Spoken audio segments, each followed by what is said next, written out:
海の墓標委員会によって海底に眠るヤマトが発見された。沈没してから40年の歳月が経っていた。The human history is littered with huge variety of memorable events. Some are interesting, some are influential, some offer education for future generations. The reasons to remember these events could be almost as varied as the events themselves. One way or the other, they are important to us. Humans had been celebrating remembrance of historical events for millennia. As the technology progressed, so did the options for celebration. Within last century, and certainly in its latter half, a movie became an acceptable tool of remembrance. One such movie we will talk today. Otoko-tachi no Yamato, known in the West as simply the Yamato, is a remembrance movie made to celebrate the 60th anniversary of sinking of the biggest battleship the world had ever seen. We will start by taking an overview of what is being celebrated, the object, the Yamato. I will present you with a historical summary of this battleship. While there is enough written to fill many books, I will try to focus on events that we can see in the movie and then compare them. Following up, we will have a look at who is celebrating. The TOEI company. Production team with focus on Haruki Kadokawa and Tanta Kaiwa, and director Yunya Sato.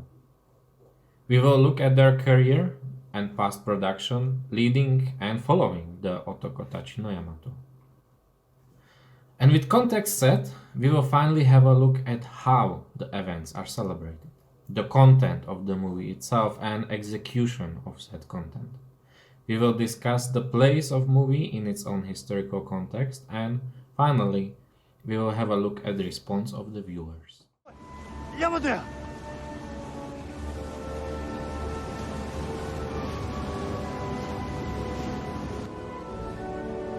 あれが世界一の戦艦や。すげえ、山みたいだ。あのヤマトに乗るんじゃの。The battleship's blueprint was first proposed and accepted in 1937. At this point, Japan fully abandoned London and Washington naval treaties, nor was it limited to sizes of Suez or Panama canals. The war in Europe did not start yet, therefore naval aviation was still seen as a form of support rather than a weapon. Hence, Japanese engineers were tasked with building the battleship, bigger, better, heavier than before. The Yamato launched with no fanfare on August 8, 1940, due to intelligence service trying to keep as many secrets about the ship as possible. She was completed and commissioned on December 16, 1941, shortly after the attack on Pearl Harbor and the beginning of World War II in the Pacific. In just 4 years between design and commission, the war at sea had changed drastically and naval aviation fully took place as the weapon system number one. This, combined with enormous cost of construction and operation, resulted in very empty engagement history for this ship. The movie introduces the ship in spring 1944, more than 3 years after her commission into service, more than 3 years into raging war. Yet so far, we did not miss a single shot fired from her main batteries. The battleships of Yamato class, Yamato and Musashi, were built as a symbol of greatness from the get-go. Yet even their contemporary seamen gave them nicknames, Hotel Yamato being one of the polite ones. None of that is shown in the movie, of course. We are supposed to celebrate a great ship after all. The operational history of the ship is not completely empty. She moved out of dock in summer 1944 and participated in Battle of Philippine Sea. However, even here, the Navy command would not involve their pricey ship in direct combat. Yamato would engage the enemy surface vessels for the first time later in the same year, in the Battle of Leyte Gulf. The engagement is spread over several days.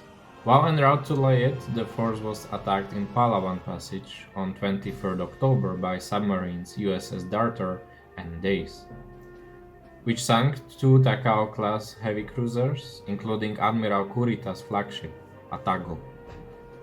Kurita survived the loss of Atago and transferred his flag to Yamato. The following day, in the Battle of Shibuyan Sea, aircraft from the USS Essex struck Yamato with two armor-piercing bombs and scored one near miss. Yamato suffered moderate damage but remained battle-worthy, partly due to her sister ship Musashi becoming the focus of American attacks and eventually sinking after being hit with 17 bombs and 19 torpedoes. 2 days later, on October 25th in the morning, the Yamato engaged in Battle of Samar. In the initial stages of this battle, Yamato engaged enemy surface targets for the only time in her career, hitting several American ships. After Yamato confirmed primary battery hits on the escort carrier USS Gambier Bay, a spread of torpedoes heading for her was spotted. The battleship was forced to steer away from the fighting to avoid them and was unable to rejoin the battle. She disengages to Brunei and later back to Kuwait. The Battle of Shibuyan Sea is most likely one represented in the first battle scene, roughly 1/3 into the movie. We see black and white archive movie clip with narrator introducing the events in live Gulf. The seamless transition then brings us into screen where big cannons fire. Shore bombardment maybe? Or just a must-have movie treat to veterans and BF gun lovers. With scenes set up like this, we follow the main heroes at anti-aircraft guns, fending off American air raids. Other battles of the engagement only get summarized by the narrator at the end of the battle. Yamato would remain docked in the inland sea for another half a year. Her upcoming mission was decided upon on 29th of March at briefing with the Emperor about plans for Japanese opposition to expected landing on Okinawa. The Emperor asked what the Japanese Navy was doing. This was taken by senior Japanese Navy leaders as implicit criticism of their service in action. The Commander-in-Chief of the Combined Fleet, Admiral So Mutoyoda, therefore resolved into sending what was left of his fleet out in blaze against, at this point, known to be overwhelming US force around Okinawa. We do not get this briefing depicted in the movie. If anything, this way the film crew does not need to handle the Emperor in their movie. Instead, we get the briefing of ship captains, which happened on board light cruiser Yahagi on 5th of April, evening before the departure. Just like depicted in the movie, the announcement of special attack mission, which even contemporary Japanese understood as fancy name for suicide order, provoked near mutiny among the captains. They eventually fell in line when informed that this was what Emperor wanted, that the force would serve to support the mass kamikaze air attack, and that it was an order. They were also given an option of not participating, an option none of them took. The movie deviates from this slightly. We only get the mention of the Emperor when Vice Admiral Ryunosuke Kusaka privately briefed Vice Admiral Seiichi Ito, commander of the operation. Instead of the captain's objection to clearly futile and wasteful mission, we are shown complaints that the highest ranks will not sail with them. なぜ司令長官も参謀長も防空壕から出て特攻作戦の陣頭指揮を取ろうとされないのか。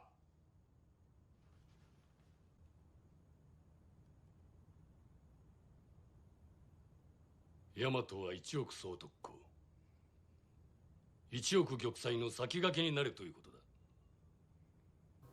And instead of option of not participating, their concerns are swept and orders are given to get ships ready, leaving the viewers with much dumber image of the Navy command. The events after the departure mostly follow history well. The group is spotted by submarines on evening of April 6th.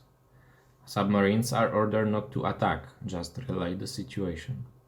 Scout planes follow the battleship from morning 7th. Yamato fires an anti-aircraft salvo, but scout planes just follow outside of range. The movie generally avoids wide-angle shots during the battle, but in the few we get, other ships can be seen. Two ships can also be spotted nearby when camera finally fly up to show us the final Yamato explosion. They are also readily available to pick up 300 men that survived the scene.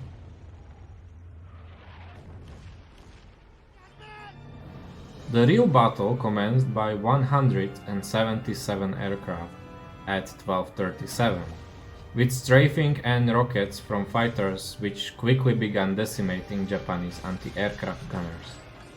Only then the bombers and torpedoes were deployed. The Japanese opened with everything they had, which looked terrifying, but US pilots quickly figured out that Japanese anti-aircraft fire was wildly inaccurate. This attack wave ended only 13 minutes after it started, with US losing one plane and Japan losing one light cruiser and 2 destroyers. On top of that, Yamato suffered flooding torpedo hit, which reduced her speed, and 2 bomb hits, which disabled part of radar and anti-aircraft weapon system. The fighting continued with second wave after 20 minutes and third wave after another 15. Total 390 aircraft delivered at least 11 torpedo and 6 bomb hits, while losing only 10 aircraft. It was very symbolic execution. In the movie, we see it as a single fight scene which takes about 16 minutes. The utter decimation of anti-aircraft gunners by fighter squad, which has nothing better to do considering no air cover is shown correctly. We see the Yamato avoid torpedo strike, and then a bomb hits 6-inch turret, also correct. Gunners continue to get decimated while scoring almost no takedowns. Second bomb hits superstructure followed by torpedo flooding hits. So far, all good. Instead of break for second wave, we get constant action and death. Bomb hits 5-inch turrets and infirmary, both strikes belong to second wave. After 8 minutes of carnage, 3 planes are down and focus change from overall battle to our heroes. One of them is immediately hit by fighter fire and dies. Seconds later, second hero is badly injured after explosion and the fall. But before death, he finds a random katana lying around, and he takes his life Bushido style.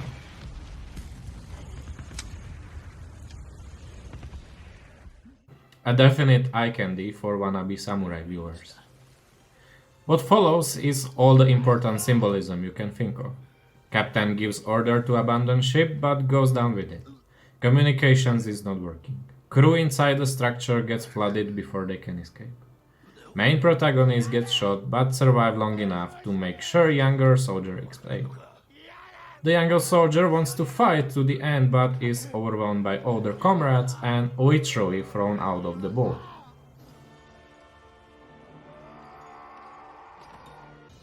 And at the end we get the big underwater magazine explosion. All good and actually accurate. Let's move away from the history for a moment to the second section and talk about who stand behind the movie.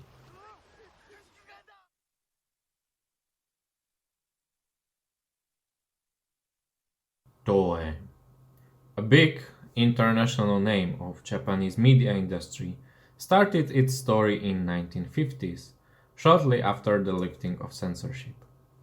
As movie production company in its early years, it focused production on combination of classical Japanese horror stories and very modern space fantasy.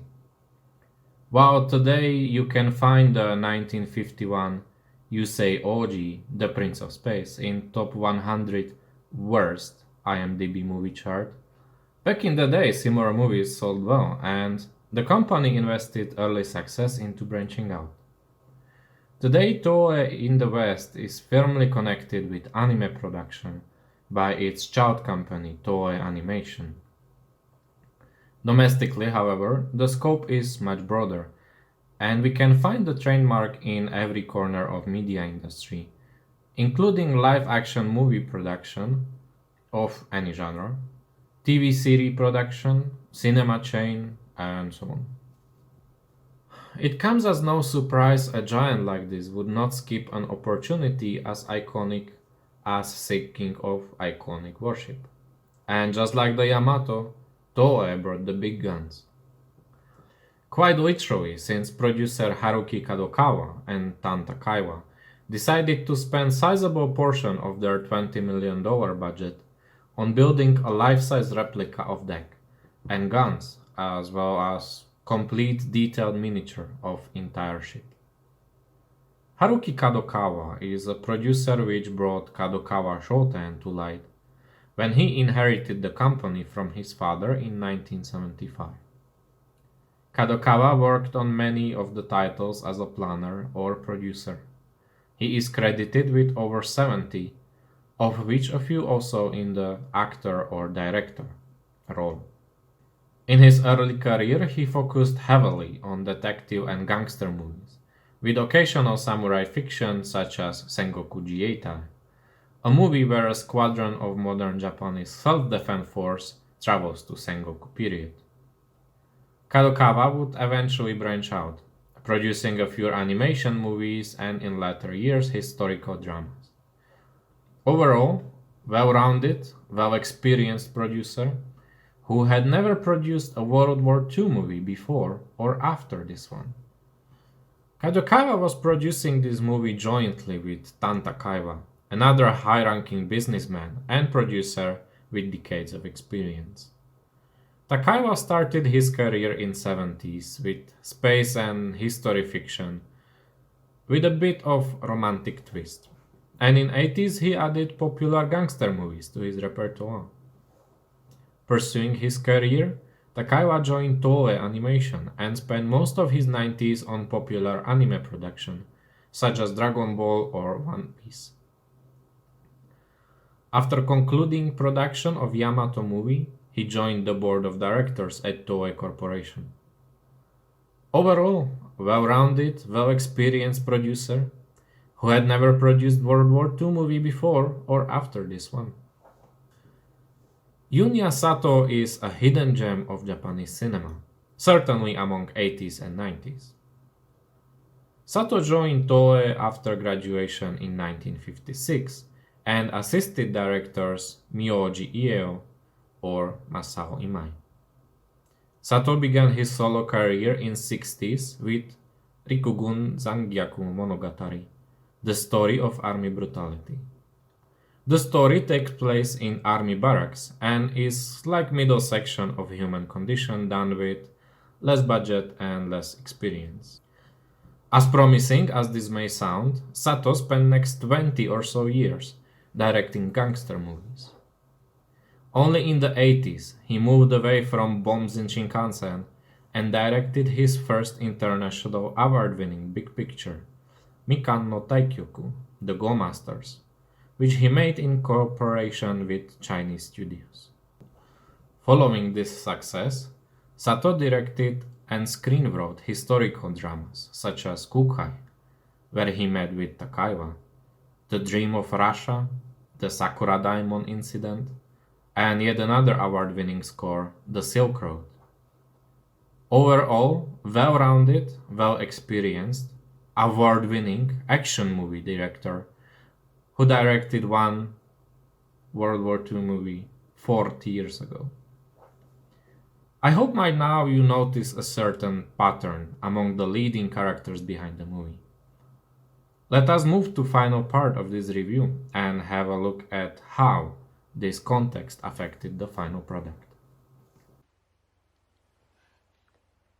被験しようかと思った。大丈夫だ。心配や。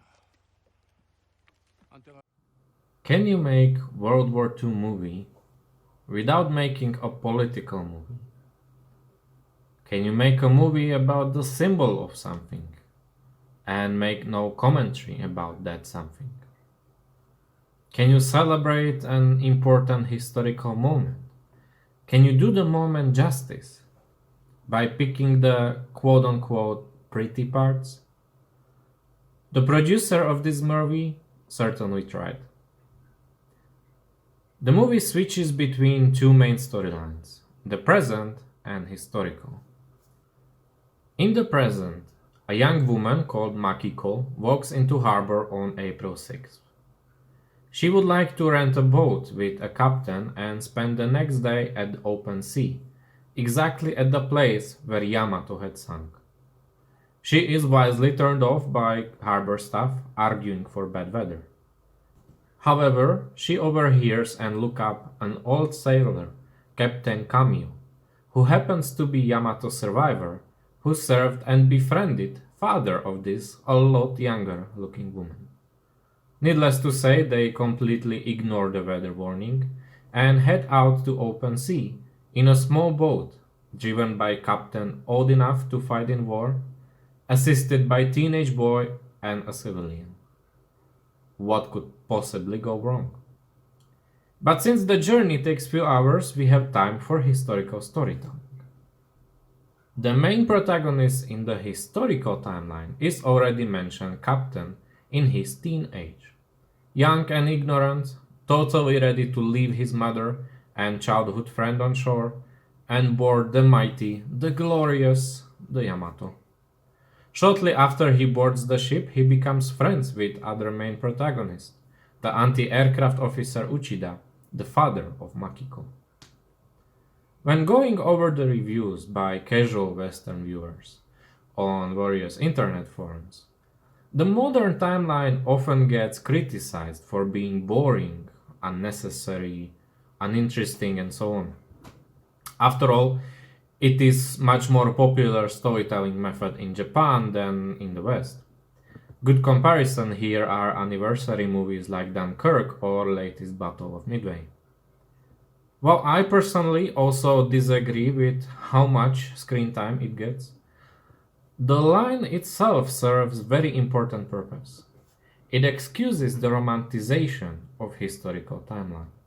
After all, no old man driving a boat into the storm is going to tell a young lady on board how he enjoyed himself in Navy brothel with Korean, definitely not slave. Instead, while docked between battles, we hear how soldiers train vigorously, how they clean the deck. When they go on shore, young boy finds out his mother died in air raid because his childhood friend would not stay in shelter. Said childhood friend then expresses her love and feelings for young soldier, and they promise to spend their life together. How sweet. Different soldier boy handles the situation with his mother, who put him for adoption. Okay, not so sweet. But since they are heading for top secret one-way mission, she comes to Kure to say goodbye. Even older soldiers spend their last night on shore playing hazard or with fiancé. To give credit where credit is due, two not at all sweet episodes did make it into the final cut. They are definitely echoes of before mentioned the story of army brutality, which is all these scenes are about. First, during one of the drills, a young soldier drops a 5-inch shell to the ground.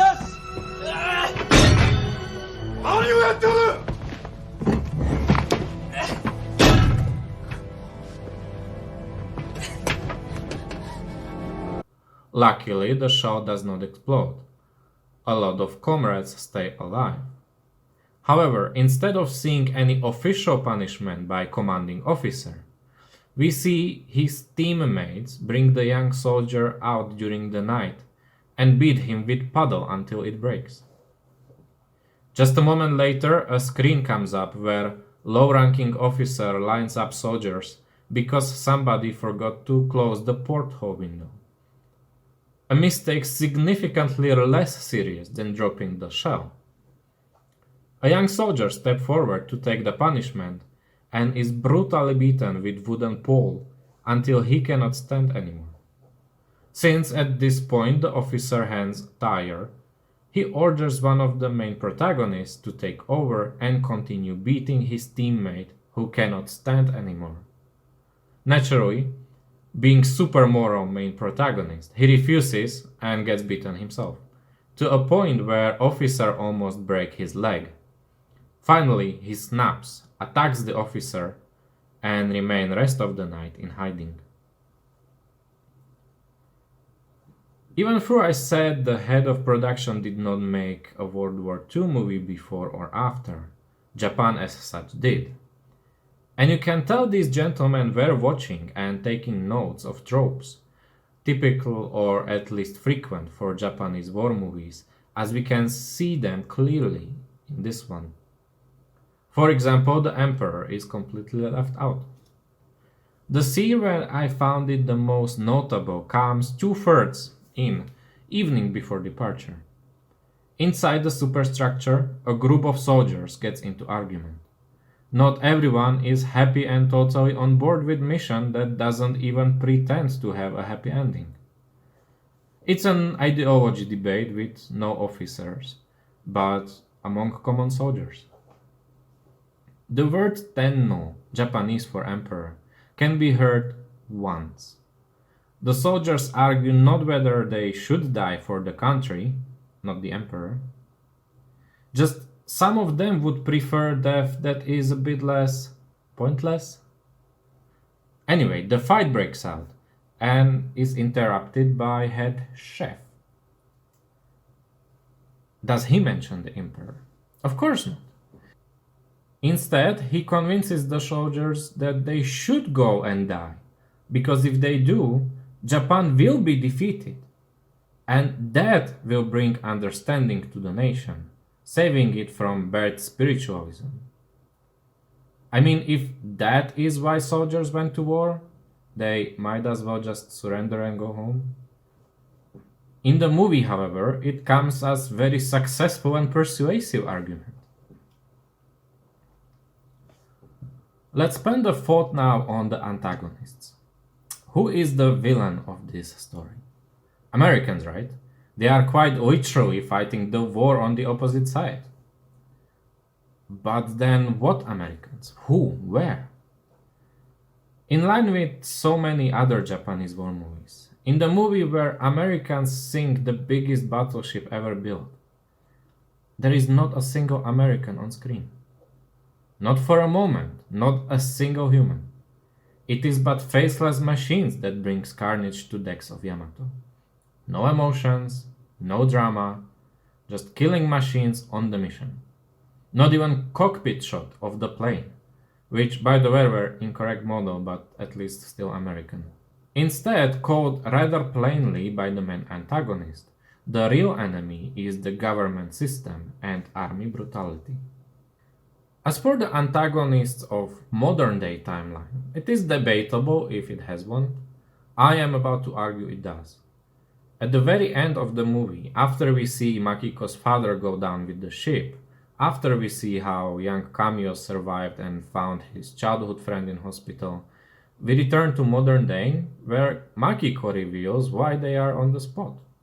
Turns out, her father did survive somehow, but death found him eventually, a few days before the anniversary. She is on the spot during the anniversary, so that she can pour his ashes where he always belonged, long gone in the history. 骨はヤマトの仲間たちのところに返してくれと。たった一つの遺言でした。Upon seeing this, old Kamio finally found his reasons to live, something he struggled with for his whole life. I think the main antagonists of this line are the memories that hold people back, that do not let go and clouds one's judgment. The line shows young Japan moving on. Which brings me to last point I want to comment on. Who does the movie appeal to? It is narrated not only by the old Kamio, but also through several historical footage clips where voice set the date, place, and latest turn of events in the war, giving a documentary feeling to the movie. And as I have shown in the first part, the movie is genuinely good when it comes to military history. It paints a picture where war was about human comrades for life, fighting machines and losing loved ones. It depicts the horrors of the war through blood, and blood only. And in the end, it encourages the viewer to move on and leave the past behind.